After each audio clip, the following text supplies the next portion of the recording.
Hello বন্ধুরা, welcome back to my channel. তো বন্ধুরা, আজকে আবার আমাদের দুপুরের মেনু নিয়ে তোমাদের সাথে শেয়ার করতে চলে এলাম।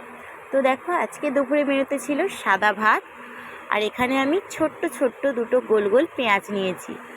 পেঁয়াজটা না আমার যে কোনো তরকারির সাথে খেতে আমার খুবই ভালো লাগে, কিন্তু শাক ভাজার সাথে বেশি ভালো লাগে।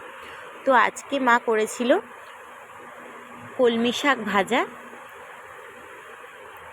আর এটা হচ্ছে সর্ষে দিয়ে রুই মাছের ঝাল।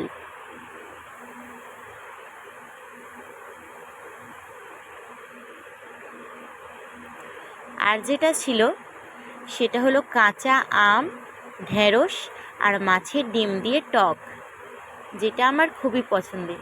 উফ, কখন যে খাবো। তো চলো বন্ধুরা, খিদে পেয়ে গেছে,